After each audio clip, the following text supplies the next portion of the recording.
गुरुर्देवो महेश्वरा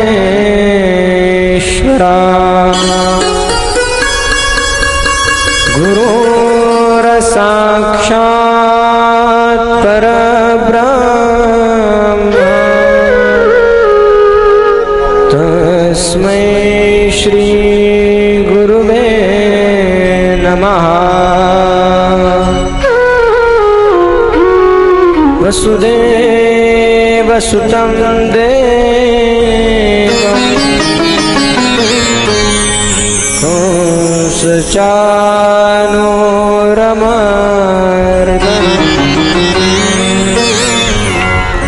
देवकी परमानन्दं कृष्णं वन्दे जगद्गुरुम्।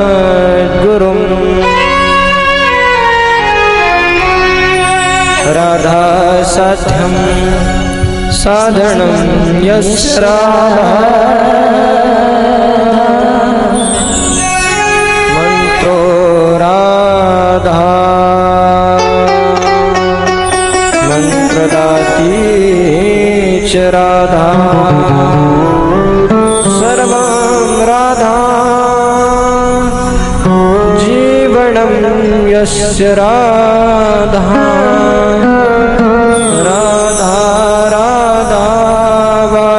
किं तस्य शेषम्। राधा मेरी स्वामिनी मेरा जी को दास जन्म जन्म दीजियो मोहे श्री वृंदावन को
योगानंद आईसाहेबांच्या चरणाचं ध्यान करून आपण सर्व आज श्रीमद भागवत गंगेच्या चतुर्थ दिवसामध्ये प्रवेश करत आहे। गेले 3 दिवसापासून आपण या ठिकाणी श्रीमद भागवत संगीत ज्ञान यज्ञ सोहळा या ठिकाणी श्रवण करत आहे व अतिशय सुंदर अशा प्रकारे कीर्तन हे काय करत आहे, श्रवण करत आहे, कीर्तनाचाही आनंद घेत आहे, हरिपाठाचाही आनंद घेत आहे आणि भागवताचा जर खूपच खूप आनंद घेत आहे महाराज। खूप पब्लिक आली भागवतांना आणि भरपूर बायांनी म्हणजे स्त्रियांनी होईल तो तितकं नटण्याचा प्रयत्न केला आहे। अतिशय सुंदर दिसत आहे सर्व, पिवळी साडी वगैरे। भगवंताला नक्कीच तुम्ही आज आवडणार। भगवान या ठिकाणी आल्यानंतर इथून जाणारच नाही, तुम्हाला बघितल्यावर तुमच्यामध्ये राहणार भगवान। फक्त भजन करायचं बरं का, जेव्हा भजन होईल तेव्हा।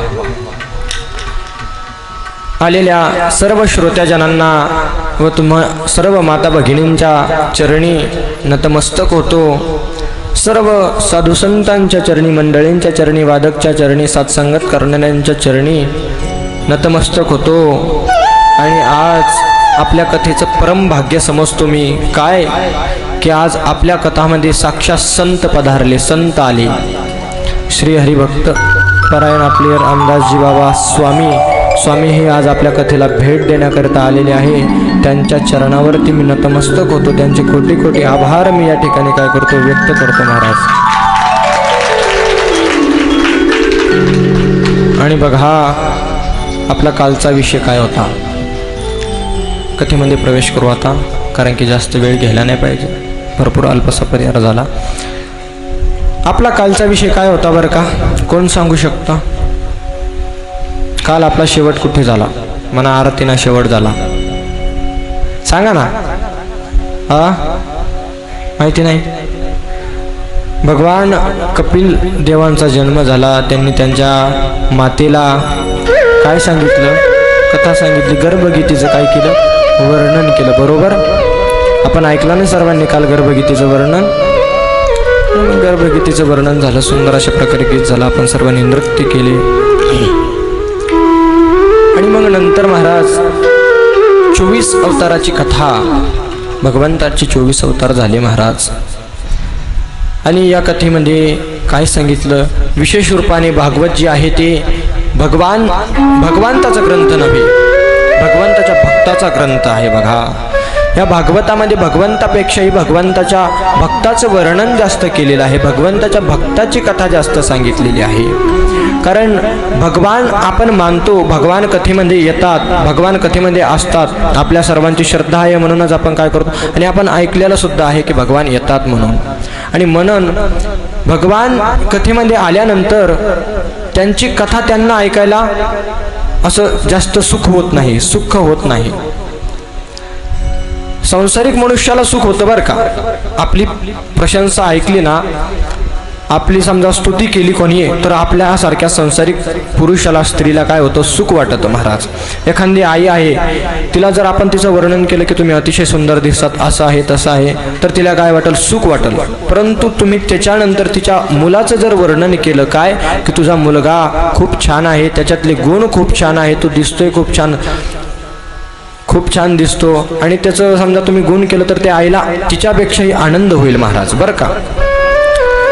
आणि मग नंतर भगवान त्याला त्या ठिकाणी आपली प्रशंसा केल्यानंतर तितका आनंद होत नाही जितकी की भक्ताची प्रशंसा केली। म्हणून या भागवतामध्ये भक्ताचं जास्त वर्णन केलं आहे। भगवान तर थोड्या वेळासाठी येतात, जे समजा चरित्र असेल त्या चरित्रामध्ये जे काही वर्णन झालं असेल, ध्रुव बाळाचं चरित्र असो, कोणाचं असो, त्या ठिकाणी 2 मिनिटं येतात, भेट देतात आणि तिथून निघून जातात। प्रल्हादजीच्या चरित्रामध्ये पण सुद्धा तसंच आहे, 2 मिनिटं येतात, भगवान आशीर्वाद देतात, उद्धार करतात आणि निघून जातात। परंतु विशेष रूपाने जी कथा गायली जाते ती कोणाची गायली जाते, तर भक्तांची गायली जाते महाराज।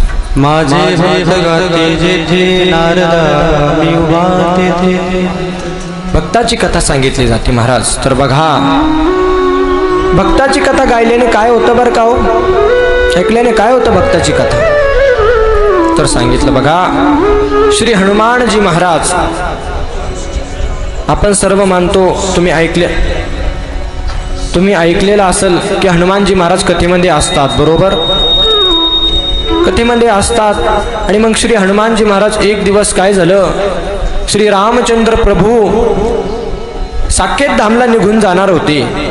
साकेत धामाला जाताना रामचंद्र प्रभूंनी सर्वांना बोलवलं, सर्वांना विराजमान केलं, त्या ठिकाणी रथामध्ये बसवलं. सर्व त्या ठिकाणाहून निघून गेले. निघून नाही गेले, चालले होते, बसले होते. आणि मग नंतर महाराज हनुमानजी महाराज त्या ठिकाणी खालीच उभा राहिले, रथामध्ये चढले नाही. मग श्री रामचंद्र प्रभूंनी त्यांना प्रश्न केला की हनुमान तू येणार नाही? हनुमानजी काय म्हणले माहिती आहे का तुम्हाला? मी येईल, परंतु भगवान मला एक सांगा. काय सांगा? की ही जी श्रीमद भागवत कथा आहे ना, ही मी आता इथं श्रवण केली, तर ही श्रीमद भागवत कथा मला तुमच्या साकेत लोकमध्ये मला श्रवण करायला मिळेल का हो? भगवंताने विचार केला, ज्या ठिकाणी मी आहे त्या ठिकाणी माझी कथा कोण गाणार? बरोबर आहे ना, ज्या ठिकाणी स्वतः भगवान आहे त्या ठिकाणी भगवंताची कथा गाण्याची गरजच नाही ना महाराज. तुम्हाला भगवान भेटले असते, तुम्ही कधी आलेच नसते, तिकडेच फिरत नसते. परंतु नाही महाराज, भगवंताला नाही का, भगवान म्हणाले त्या ठिकाणी कथा कोणी गाणार नाही. आणि मग श्री हनुमानजी महाराज काय म्हणाले माहिती आहे का? श्री हनुमानजी महाराज म्हणाले, ठीक आहे प्रभू, मी नाही येणार तुमच्यासोबत. प्रभू म्हणले, रामचंद्र प्रभू म्हणले, काय तू नाही येणार माझ्यासोबत? असं कसं काय म्हणतोय हनुमान? रामचंद्र प्रभूचा परम भक्त आहे हनुमान, आणि तो काय म्हणतोय रामचंद्र प्रभूला, मी नाही येणार तुमच्यासोबत. रामचंद्र प्रभू म्हणले, वा, आज कसं काय असं झालं? पहिल्या वेळेस असं झालं, हनुमान म्हणतो मी तुमच्यासोबत नाही येणार, रामचंद्र प्रभू सोबत नाही जाणार. हनुमान का बरं नाही येणार? हनुमान म्हणतात, प्रभू ही जी श्रीमद भागवत कथा आहे ना, जोपर्यंत या पृथ्वीवर, या धरतीवर तुमची कथा गायली जाईल ना, तोपर्यंत मी या पृथ्वीवरून कुठं जाणार नाही. आणि जोपर्यंत हनुमानजी महाराज या कथेमध्ये येतात तोपर्यंत या कथेमध्ये काय असतो? आनंद भरतो, रंग भरतो महाराज. आणि म्हणून श्री हनुमानजी महाराजांनी कथेमध्ये यावं, याकरता आपलं परम कर्तव्य आहे, दायित्व आहे आपलं. काय?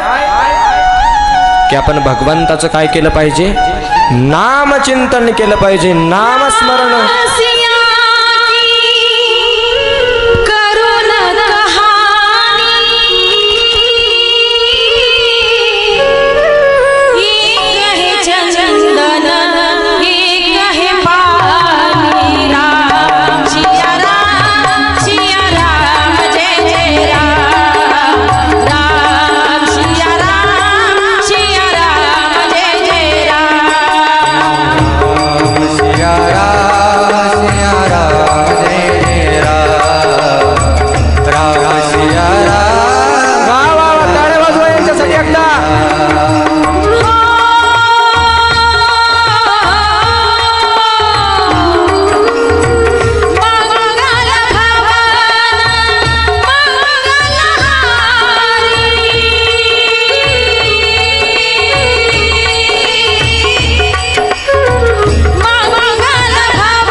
टाळ्या वाजवा. आणि आपलं काय दायित्व म्हणते, परम कर्तव्य आहे की भगवान हनुमानजी महाराज या ठिकाणी आपल्या कथेमध्ये यावं म्हणून आपण काय करावं, भजन करावं, भगवंताचं भजन करावं महाराज. आणि मग त्यानंतर काय सांगितलं महाराज, या भागवतामध्ये देवाला आपल्या भक्ताचं चरित्र आवडतं महाराज, भक्ताचं चरित्र. आणि मग बघा चरित्र सांगितलं ध्रुवबाळाचं, ध्रुवजीचं चरित्र सांगितलं. 5 वर्षाची अवस्था महाराज ध्रुवजीची. 5 वर्षाचा मुलगा महाराज किती छोटा असतो हो. 5 वर्षाचा मुलगा काही कळत नाही महाराज त्याला. आजकालचे 5 वर्षाचे मुलं म्हणजे खूप बिघडलेत, परंतु त्या काळचे सांगतोय बरं का. त्या काळातल्या 5 वर्षाच्या मुलाला महाराज काहीच कळत नव्हतं. अजूनही तुम्ही वृंदावन किंवा याच्यामध्ये जाऊन बघा, कुठं बरसानामध्ये 10-10 वर्षाचे मुलं महाराज अजूनही लहान लहान मुलासारखे. म्हणजे मी एक ठिकाणी जेवण्याकरता असाच प्रसंग आला होता. आमच्या इकडचे महाराज आले होते, त्या घरी आम्ही एक दिवशी विश्राम करण्याकरिता गेलो, तर तो 10 वर्षाचा मुलगा सुद्धा हातामध्ये पिण्याची दुधाची बाटली घेऊन झोपला होता महाराज. म्हणजे अजूनही ते काय आहे, लहान स्थितीत आहे, त्यांना एवढं म्हणजे ज्ञान नाही कुठल्या गोष्टीचं महाराज. आणि तो 5 वर्षाचा मुलगा, तो मनामध्ये त्याने इच्छा निर्माण केली. त्याला त्याच्या आईनं सांगितलं, तुला जर मांडीवर बसायचं असेल तर तुला वनामध्ये जावं लागेल, भगवंताचं नामचिंतन करावं लागेल. आणि महाराज भगवंताला मिळवायचं, भगवंताला अंतःकरणामध्ये बसवायचं, भगवंताशी एकरूप व्हायचं, म्हणून महाराज ही मनामध्ये त्याने इच्छा ठेवली. आणि 5 वर्षाचा मुलगा वनामध्ये निघून गेला महाराज. काही कळत नाही महाराज. भगवंत मिळावे म्हणून त्याने काही दिवस फक्त आणि फक्त म्हणजे पाण्यावर काढले महाराज, तरी भगवान मिळाले नाही. त्यानंतर मांडी पद्मासन घालून त्याने साधना केली 5 वर्षाच्या मुलाने, तरी भगवान आले नाही महाराज. एका पायावर कितीतरी दिवस उभा राहिला, साधना केली, तरी भगवान पाणी सोडून दिलं. त्यानंतर वायूवर राहिला महाराज, वायूवर. परंतु मग त्या ठिकाणी भगवान भक्ताची परीक्षा घेतात महाराज. असं समजायचं नाही की हार मानायची नाही. भगवान संत भक्ताची परीक्षा घेत असतो महाराज. आणि म्हणून त्या ठिकाणी भगवंताने नारदाला सांगितलं की बघा हा भक्त आहे खरा. त्या ठिकाणी नारदजी महाराज गेले, म्हणाले तू काय करतो वनामध्ये, तुझं हे वय नाही वनामध्ये फिरायचं. तो म्हणतो मी भगवंताला मिळवण्याकरता या ठिकाणी आलोय, कसे मिळणार. तो म्हणतो तू काय करतो, मी म्हणतो भगवंताचं नामस्मरण करतो, मी भगवंताशी एकरूप होण्याचा प्रयत्न करतो. नारदजी म्हणतात अरे हे वय नाही रे मुला तुझं वय कशाचं आहे माहितीये का, तू इंस्टाग्राम पाय, फेसबुक पाय, ते फ्री फायर खेळ, याच वय आहे तुझं, जा. म्हणतो नाही मला नाही लागत ते तसलं काही. फक्त आहे भगवंताचा त्याग केलाय त्याने जीवनाचा. आणि मग मनामध्ये अंतःकरणामध्ये एक इच्छा ठेवली, भगवान मिळावे मिळावे मिळावे. म्हणून तू नारदजीने काय सांगितलं, तू भगवंताचं नामस्मरण कर.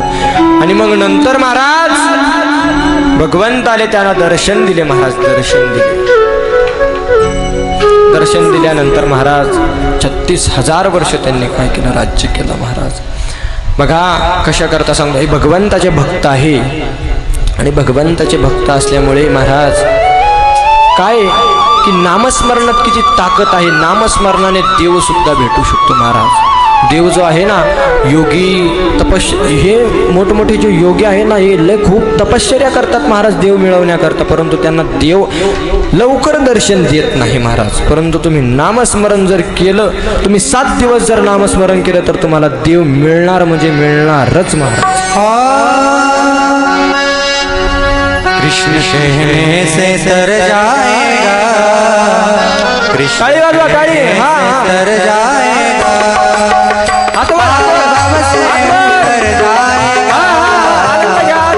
दिवस भगवान श्रीकृष्ण येणार आहे, त्यांच्या येण्याकरता आपण त्यांना सांगितलं पाहिजे कशा प्रकारे स्वागत करणार आहे महाराज. टाळी वाजवा.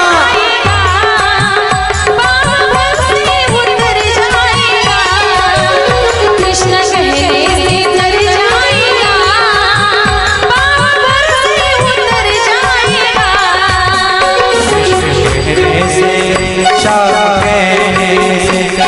कहने से तर जाएगा, कृष्ण कहने से तर जाएगा, पार भव से उतर जाएगा, कृष्ण कहने से तर जाएगा, पार भव से उतर जाएगा,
सांगितलं बरं का. तुम्ही म्हणसान महाराज छोटे मोठं पाप केल्यावर कुठं नरकात जातं. एक नरक नाही, आतापर्यंत तुम्ही ऐकलं असेल की नरकात जातं, परंतु एक नरक नव्हे 28 नरक आहे. आणि कोणतं पाप केल्यानंतर, कोणाला काय पीडा दिल्यानंतर, कोणाला काय धोका दिल्यानंतर, कोणाला कसं फसवल्यानंतर कुठं जातं, कोणत्या नरकात जातं याचंही वर्णन केलेलं आहे. कुंभपातिक नरक, छोटे मोठे जीवजंतू, कारण कोणी दुसरं पाप करो किंवा ना करो, परंतु हे पाप सर्वजण करतात. छोटे मोठे जीवजंतू आपण मारतो, मच्छर असेल, मुंगी असेल, माशी उडू राहिली धरलं तिचं पाक, फुलपाखरू उडू राहिलं धरलं तिचा पंख, उगाच आपण त्यांना काहीतरी तो त्रास देतो, पीडा करतो महाराज. न कळत तुम्ही मजा म्हणून करतात. असं एक मच्छर चाललंय कथेमधून करत आणि फटाकन टाळी वाजवली आणि टाकलं मारून, समजलं नाही कोणाला कथेत वाटतंय, असं वाटतंय की भजनामध्ये टाळी वाजायला, परंतु त्यांनी मच्छराला. आता तुमचं जाऊ द्या, तुम्ही त्याला मारलं परंतु त्याचा उद्धार झाला ना. कथेमध्ये त्याला मृत्यू आला, भगवंताच्या नामचिंतनामध्ये त्याला मृत्यू मिळाला, त्याचा उद्धार झाला ना महाराज, परंतु तुम्हाला पाप लागलं. पाप लागला आणि ते पाप तुम्ही ठीक आहे, कारण की बघा जेवढी एका मुंगीमध्ये जेवढी आत्मा आहे ना, एका हत्तीमध्ये सुद्धा तेवढीच आत्मा आहे. आत्मात फरक नाही महाराज. त्याची आत्मा, माझी आत्मा, सर्वांची आत्मा, तुमची आत्मा, माझी आत्मा एकच आहे महाराज. कोणाचीच आत्मामध्ये फरक नाही. हत्तीमध्ये आपल्या आतमध्ये जेवढे, हत्तीच्या स्वरूपाने जरी तो मोठा असला, परंतु त्याच्यामध्ये आणि आपल्यामध्ये काय आहे, आत्मा एकच आहे महाराज. आणि म्हणून ती गोष्ट अलग राहिली. कोणती गोष्ट की एका मच्छराला मारल्यानंतर मर्डरची केस पडत नाही, काही होत नाही, परंतु महाराज तोही एक प्रकारचा काय आहे, मर्डरच आहे. ते इथं तुम्हाला भले हे ते कोर्टामध्ये जायची गरज हे नाही आहे, परंतु तुम्हाला त्या कोर्टामध्ये ते फेडावं लागणार बरं का. त्या कोर्टामध्ये तुम्हाला नाही चुकणार ते. आणि म्हणून पाप करत, मच्छर मारत असताना, छोटे मोठे जीव मारत असताना काय करायचं, विचार करून करायचं महाराज. प्रकार 28 प्रकारच्या नरकामध्ये कोणतं पाप केल्यानंतर काय लागते हे सर्व सांगितलेलं आहे महाराज. आपण त्याचं एवढं वर्णन बघू शकत नाही, कारण की आपल्याला पुढेही खूप कथा आहे. आला कधी पुढच्या वर्षी योग तर बघू आपण करू, नाही जर आला तर मग चला वृंदावनला कधीतरी सांगन तुम्हाला निवांत कोणत्या नरकामध्ये कसं असतं, कोणत्या भगवंताच्या अवतारामध्ये, तेही आपण या ठिकाणी जास्त वर्णन करू शकत नाही, कारण की आपल्याला पुढच्या कथासुद्धा काय करायची आहे, श्रवण करायचे आहे महाराज. आणि म्हणून त्यानंतर महाराज काय झालं माहिती आहे का, 28 प्रकारचे नरक सांगितले. आणि हे जे छोटं मोठं जे तुम्ही पाप करता ना, इकडं लक्ष द्या, त्यांच्याकडे लक्ष देऊ नका. ते भगवान श्रीकृष्ण येण्याकरता जी काय करत आहे, तयारी करत आहे, त्यांच्याकडे लक्ष नका देऊ, माझ्याकडे बघा, ऐका, श्रवण करा. आणि हे जे तुम्ही छोटं मोठं पाप करता, आपण या ठिकाणाहून घरीपर्यंत चालत गेलो तर आपल्या पायाखाली कळत न कळत, बरोबर आहे, तुम्ही असं विचार करून नाही मारलं त्याला, परंतु कळत न कळत तुम्ही घरी जाता जाता तुमच्या पायाखाली कितीतरी माशी किंवा कितीतरी जीव जंतू बारीक जे असतात, सूक्ष्म जे असतात, त्यांचा काय होतो, मृत्यू होतो महाराज. आणि त्याचं पाप तुम्हाला लागतं महाराज बरं का. परंतु हे जे पाप आहे ना, हे नष्ट होऊ शकतं. कशाने नष्ट होऊ शकतं, आपण म्हणतो काय महाराज, अन्नक्षेत्रे कृतं पापम तीर्थक्षेत्रे विनश्यति, तीर्थक्षेत्रे कृतं पापम वज्रलेपो भविष्यति. अन्नक्षेत्रामध्ये पाप केल्यानंतर ते तीर्थक्षेत्रामध्ये गेल्यानंतर आपण ऐकतो ना, तीर्थक्षेत्र गेल्यानंतर तिथं आपलं पाप काय होतं, नष्ट होतं. तर तुम्ही असा विचारच करू नका की तुम्ही इथं अन्नक्षेत्र आहे, हे अन्नक्षेत्र आहे आणि तुम्ही या ठिकाणी पाप केल्यानंतर तुम्ही पंढरपूरला जाऊन फेडू शकता महाराज. नाही महाराज, हे अन्नक्षेत्र नव्हे, हे तीर्थक्षेत्र आहे. का, कारण की आपल्या गावामध्ये गुरु योगानंद आई साहेबांपेक्षा मोठं तीर्थ कुठलं नाही महाराज. सांगू तुम्हाला उदाहरण, ऐका. तुम्ही बघताय ज्या दिवशीपासून आपली कथा सुरू झाली त्या दिवशीपासून काय होत आहे, मेघ आकाश गर्जना करत आहे महाराज, बरोबर आहे का नाही, पाऊस येत आहे. परंतु आपण या ठिकाणी भगवंताने आपली परीक्षा घेतली. काय परीक्षा घेतली, सुरुवातीला त्यांनी आपल्याला पाऊस आणला आणि बघितली आपली परीक्षा की कोण कोण माझ्या पाऊस असताना सुद्धा माझी कथा ऐकण्याकरता येते महाराज. तुम्ही सर्व आलात, भगवंताने तुमची परीक्षा घेतली. आणि आज काल महाराज बघा, कालची घटना माझ्या अशी कानावर आली, परंतु मला काही जास्त माहिती नाही. आपल्या पंचक्रोशीमध्ये अनेक ठिकाणी पाऊस झाला, खूप बारिश म्हणजे पाऊस पडला, दुधना नदी खळखळ वाहू राहिली महाराज. परंतु आपल्या योगानंद आई साहेबाच्या गावामध्ये एक पावसाचा थेंब सुद्धा पडला नाही महाराज. याच्यापेक्षा पुण्य कुठलं नाही तुमचं. तुम्ही आईसाहेबांची सेवा करता, भगवंताच्या परीक्षामध्ये तुम्ही सर्व पास झाले आहात. पास, नापास नाही झाले. मी पहिल्याच दिवशी सांगितलं होतं, भगवंताच्या इथं आल्यानंतर तुम्हाला फेल काहीच नाही, सर्व पास आहे महाराज. काही ठिकाणी तर ढगफुटी पण झाली, परंतु योगानंद आई साहेबांच्या गावामध्ये बुरबुर महाराज निसता एक छोटासा म्हणजे पाऊस येऊन गेला. त्याने आपल्याला एक झलक दिली की काय, आज भगवान श्रीकृष्णाचा जन्म होणार आहे, म्हणून मी भगवान श्रीकृष्णाच्या आगमनाकरता या गावामध्ये आलेलो आहे. मग नंतर महाराज काय सांगत होतो मी, 28 प्रकारचे नरक, त्या नरकामध्ये जर तुम्हाला पाप केल्यानंतर असं वाटत असेल की हे पाप नष्ट व्हावं, तर हे तीर्थक्षेत्र आहे महाराज. या ठिकाणी तुम्ही पाप केलेलं ते नष्ट होणार होईल, परंतु कशाने होईल, भगवंताच्या नामचिंतनाने. तीर्थक्षेत्र आहे, विचार करू नका अन्नक्षेत्र आहे. योगानंद आई साहेबांचं मंदिर गाव आहे तर तीर्थक्षेत्र समजा त्याला, अन्नक्षेत्र समजूच नका तुम्ही, ठीक आहे. आणि मग हे पाप कशाने नष्ट होईल, तर मग सांगितलं कशाने नष्ट होईल, नामस्मरणाने, नामचिंतनाने हे पाप काय होईल, नष्ट होईल. म्हणून मी तुम्हाला हात जोडून विनंती करत असतो की काय, तुम्ही मुखाने नामस्मरण करा. ठीक आहे, तुम्ही तुमच्या पुरतं महाराज विठ्ठल विठ्ठल विठ्ठल विठ्ठल असं नामस्मरण करत असाल, परंतु नाही महाराज, तुम्ही जर नामस्मरण केलं ते जर तुमच्या बाजूच्या 4 जणाच्या कानावर जर पडलं ना, तर त्या 4 जणाचं पुण्य हे तुमच्या पदरात पडतं बरं का, ही गोष्ट लक्षात ठेवा. म्हणून होईल तितक्या आवाजामध्ये काय करायचं, नामस. तुम्ही एवढे सर्व आहात हे ठीक आहे, परंतु यांच्याकडे माईक सिस्टम आहे, तुमच्या आवाजापुढे, टाळ्यापुढे हे सर्व काय फेल पडले पाहिजे हो, असं होत नाही हो. आवाज काढा, बोला ना तुम्ही. भगवंताने हात तोंड दिलेला आहे तुम्हाला, बोलण्याकरता नाही दिलं. कशा करता दिलंय? भगवंताचं नाम घेण्याकरता दिलंय ना. हात दिले टाळी वाजवण्याकरता, नुसते जेवण्याकरता नाही दिले तुम्हाला हातही, काम करण्याकरता नाही. भगवंताच्या नामस्मरणामध्ये तुम्ही टाळी वाजवावी. हा देहच तुम्हाला भगवंताने कशा करता दिलेला आहे महाराज? देवाच्या भजनाकरता देह दिलेला आहे. टाळी वाजवा, वाजवा टाळी वाजवा. म्हणा तोंडाने म्हणा, म्हणा राम राम टाळी वाजवा म्हणा ना. सोपं म्हणा, सोपं. म्हणा राम राम टाळी वाजवा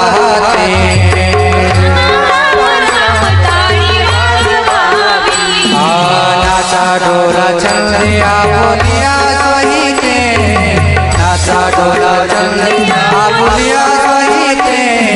म्हणा राम राम टाळी वाजवा, म्हणा राम राम टाळी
हा ऐका.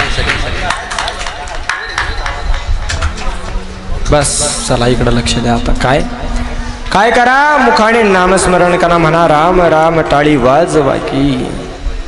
टाळी वाजवून मुखाने राम राम म्हणा. काय होईल हो त्याला? तर बघा एक कथा सांगितली. कशाची कथा?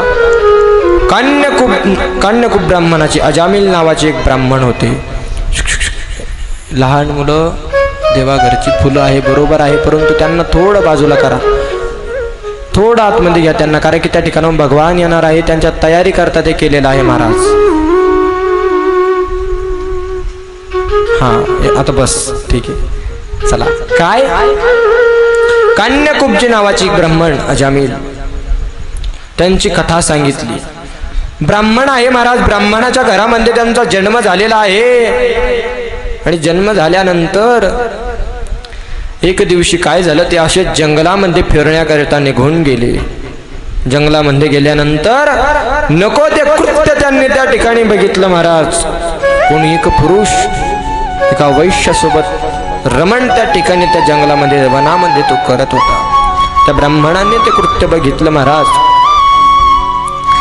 कृत्य बघितल्यानंतर तो त्या स्त्रीच्या रूपावरती त्याचं मन त्या ठिकाणी ओढलं गेलं महाराज. खूप सुंदर स्त्री आहे, मला ही हवी आहे महाराज. जन्म त्याचा लग्न झालेलं आहे, परंतु त्याच्या मनामध्ये तिला प्राप्त करण्याची काय झाली? लालच लागली, जागी झाली मनामध्ये. ब्राह्मण आहे, स्त्रीला घरी घेऊन गेला महाराज. घरी घेऊन गेल्यानंतर मदरा पिऊन रोज महाराज नको ते कृत्य करायला लागला त्या परस्त्री सोबत. परस्त्री क्रमण झालं महाराज. पाप वाढायला लागले महाराज. आणि एक दिवशी महाराज काय झालं? त्यांच्या घरामध्ये साधू संत आले महाराज. संत 2-3 दिवसापासून कथेमध्ये चर्चा चालू आहे की संत जीवनामध्ये येणं किती आवश्यक आहे. संतांचा एक क्षण आपल्या जीवनाचं काय करू शकत आहे महाराज? आपल्या जीवनाचा उद्धार करू शकत आहे. तुम्ही म्हणसाल महाराज कसा उद्धार करीन हो संत आमचा? आम्ही आमच्या संसारिक आहे, संत संतांच्या अलग आहे, का उद्धार करतील, कसा उद्धार करतील? आणि ते पण एका क्षणात कसा तुम्ही सांगा बरं का. तर बघा, तुम्हाला जर 10 किलो दही जमवायचं असेल, दुधाचं जर 10 किलो दही करायचं असेल, तर तुम्हाला कमीत कमी त्याला इरजण टाकण्याकरिता किती दही आणावं लागेल? 5 किलो, 2 किलो, 3 किलो, 1 किलो? नाही महाराज, तुम्हाला फक्त आणि फक्त एक वाटीभर दही जर तुम्ही त्या दह्यामध्ये दुधामध्ये टाकलं ना, तर त्या पूर्ण दुधाला तो काय करतो? दही करतो महाराज, दही. तर साधूचा एक क्षण जर साधू तुमच्या जीवनामध्ये आले ना, तर तो तुमच्या 100 वर्षाच्या पूर्ण जीवनाला तो काय करतो? भगवंताच्या चरणाकडे नेतो महाराज, चरणाकडे. म्हणून साधू असणं जीवनामध्ये गरजेचं आहे महाराज. आणि मग त्यानंतर काय झालं? साधू त्यांच्या जीवनामध्ये आले. जीवनामध्ये आल्यानंतर महाराज त्यांचा जीवनाचा पाया पलटला साधूच्या दर्शनाने, क्षणाने. त्यांनी साधूने आज्ञा केली की तुझ्या घरामध्ये पुत्र होणार आहे, आणि पुत्र होणार असल्यामुळे तू त्या पुत्राचं नाव काय ठेव? नारायण ठेव, नारायण. काय होईल नारायण नाव ठेवल्याने? तर बघा महाराज, तो पापी होता, त्याने परस्त्री गमन केलेलं होतं, त्याला नरकात जायचं होतं. त्याचा मृत्यू झाला महाराज. मृत्यूचा वेळ आला. मृत्यूचा वेळ आल्यानंतर काय झालं? यमाचे दूत त्याला ओढत ओढत नेत होते महाराज नरकामध्ये. त्याला त्रास होत होता. त्याचा अंग त्राहे करत होतं महाराज. त्राहे करत असताना 2 मिनिटं भजन घ्या महाराज. महाराज 2 मिनिटं सर्वांनी भजन करा बरं का. 2 मिनिटं.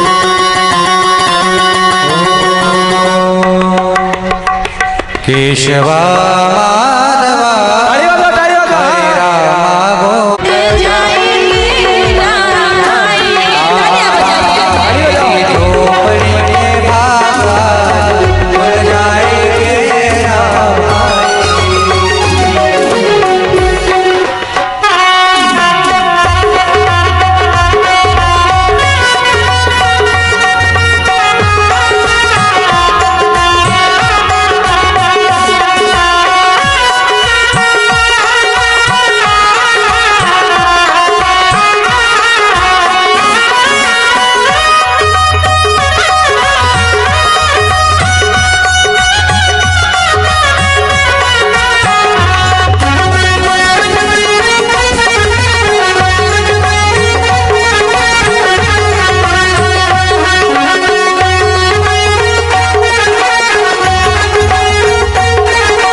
मग नंतर अयोध्या अशी सुंदर प्रकारे सजवण्यात आली. सुंदर प्रकारे अयोध्या सजली.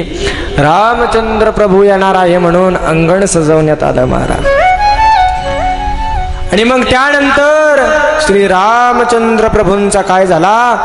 जन्म त्या ठिकाणी झाला महाराज. आणि श्री रामचंद्र प्रभूचा जन्म आणि भगवान श्रीकृष्णाच्या जन्माच्या मध्ये आपण काय करू? दोन्ही रामचंद्र प्रभूच्या आणि भगवान श्रीकृष्णाच्या रामचंद्र प्रभूच्या जन्मामध्ये आपण जो आनंद घेणार होतो तो आपण भगवान श्रीकृष्णाच्या जन्मामध्ये दोन्ही आनंद आपण काय करू? एकत्र घेऊ महाराज.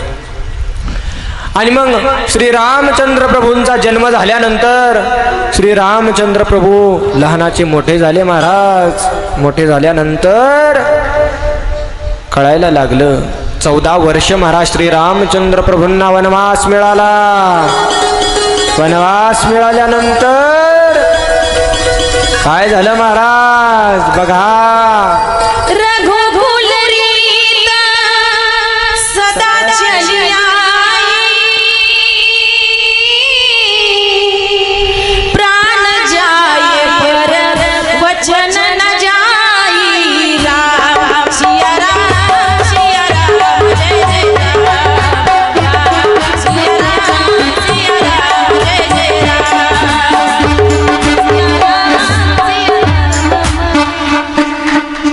बघा श्री रामचंद्र प्रभू आले. श्री रामचंद्र प्रभूंचं आगमन झालं.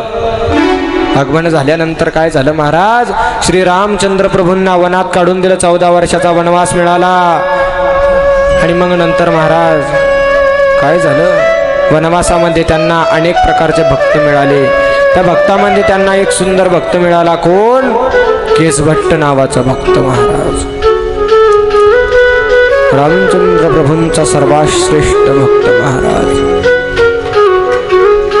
बघा, रामचंद्र प्रभू त्याच्या द्वारामध्ये गेले की काय, तुम्हाला केसभट मला नदीच्या पार पलीकड तू सोड. केसभट म्हणला, महाराज मी तुम्हाला सोडलं असतं, परंतु महाराज तुमच्या चरण पादुकेने काय होतं माहितीये का महाराज, स्त्री शांत बसा, नंतर बोला.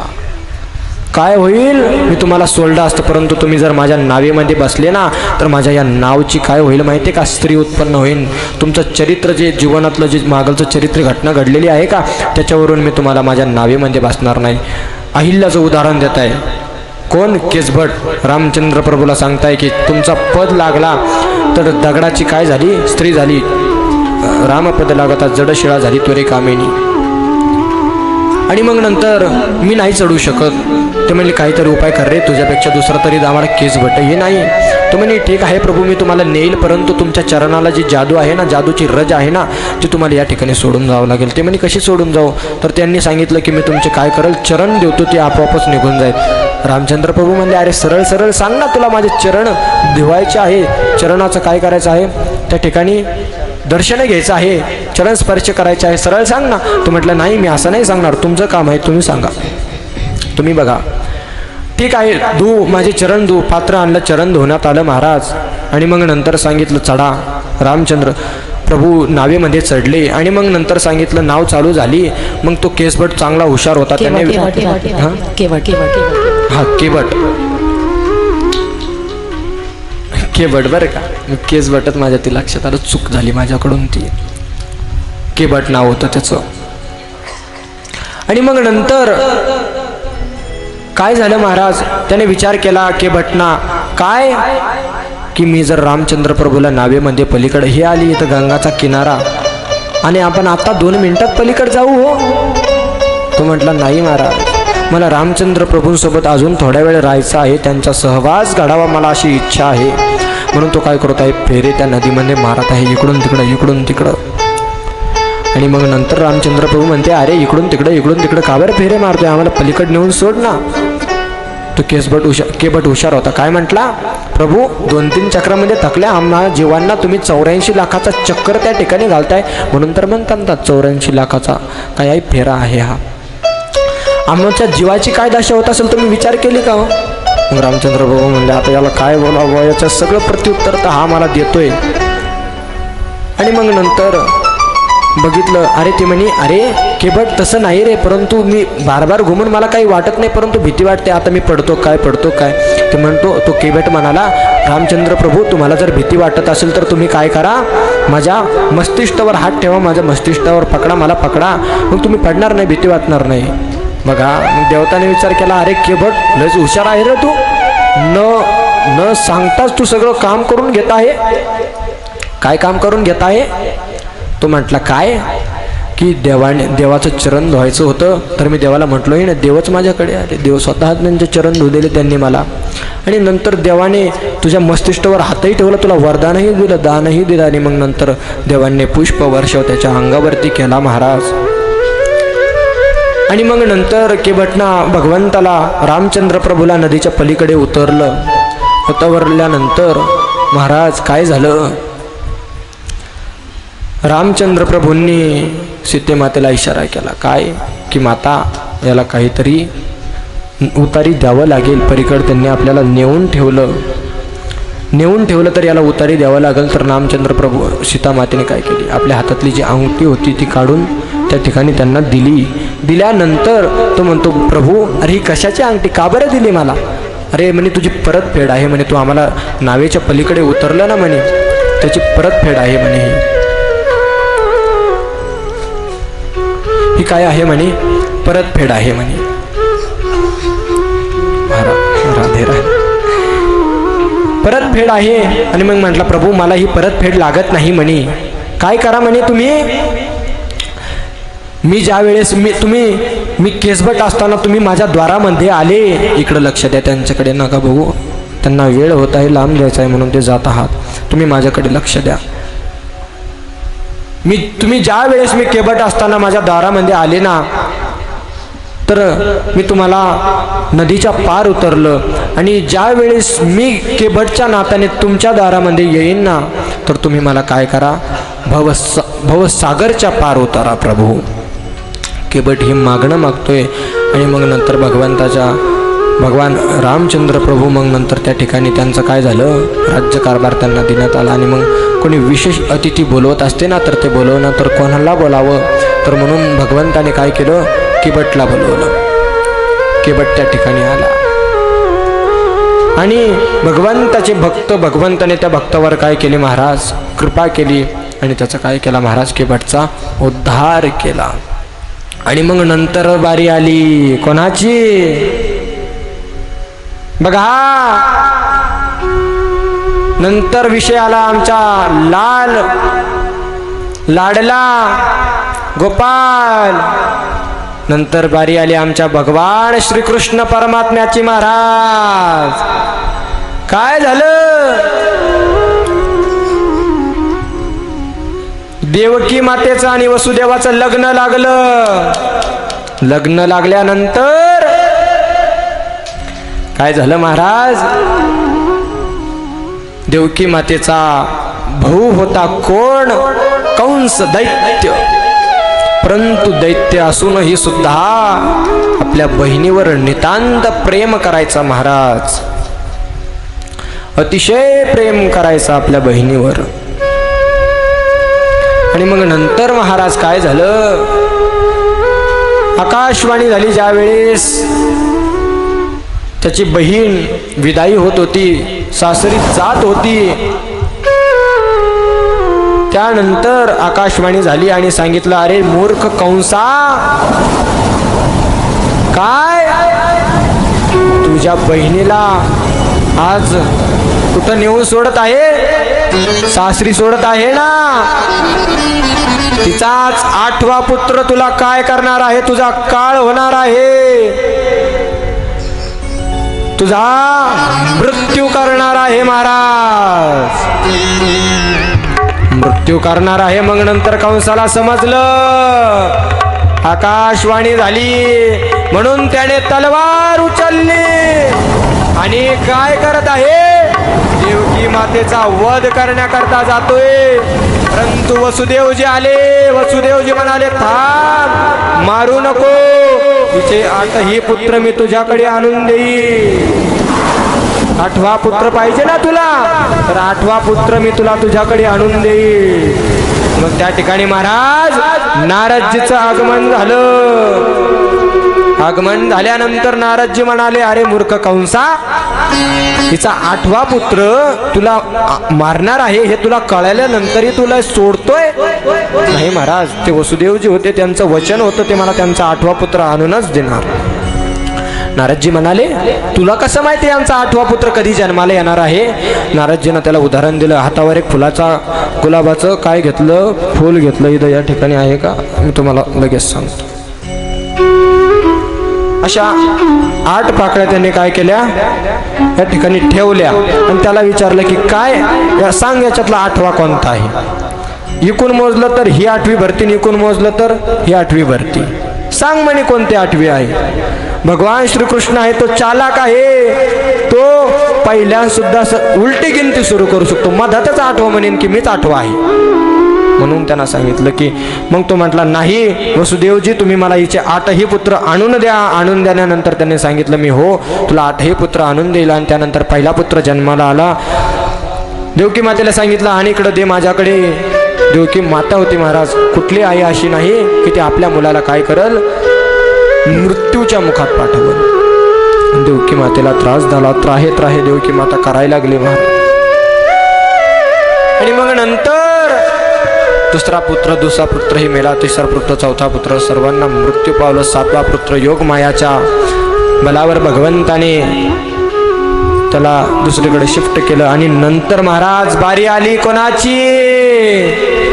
8व्या पुत्राची बारी आली. भगवान श्रीकृष्ण ठाकूर यांचा जन्म होणार आहे म्हणून महाराज काय झालं बघा, असं वातावरण झालं महाराज. मेघ गर्जना करत आहे, आकाश खड खड खड खड करत आहे महाराज.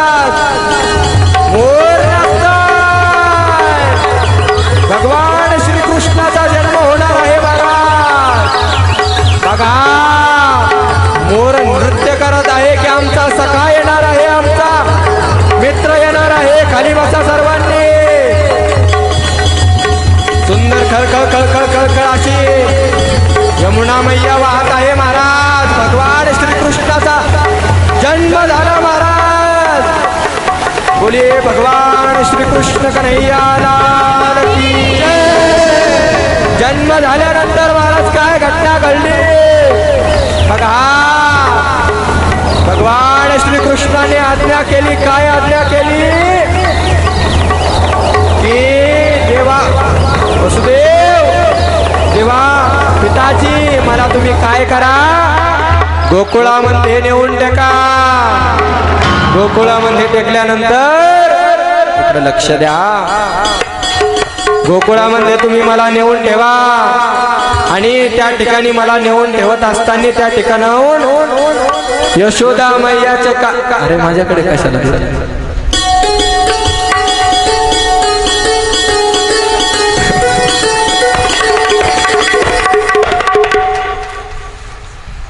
ठीक आहे चला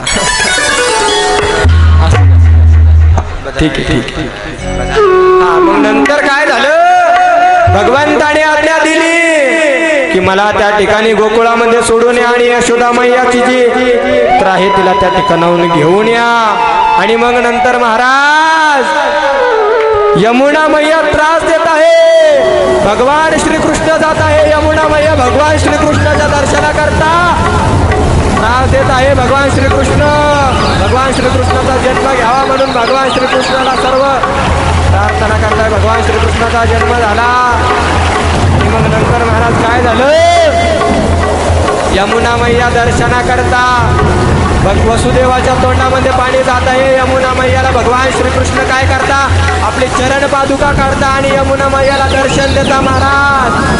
आणि मग नंतर महाराज आमचे बाळ गोपाळ श्री भगवान ठाकूरजी जन्म झाला महाराज भगवान श्रीकृष्णाचा. भगवान श्रीकृष्णाला गोकुळामध्ये त्या ठिकाणी ठेवण्यात आला महाराज. आणि मग नंतर भगवान श्रीकृष्णाला आता या ठिकाणी सुंदर गीत होईल. सर्वांनी नृत्य करावं ही विनंती आहे, कृपया आहे. सर्वांनी उभे राहावे. आनंद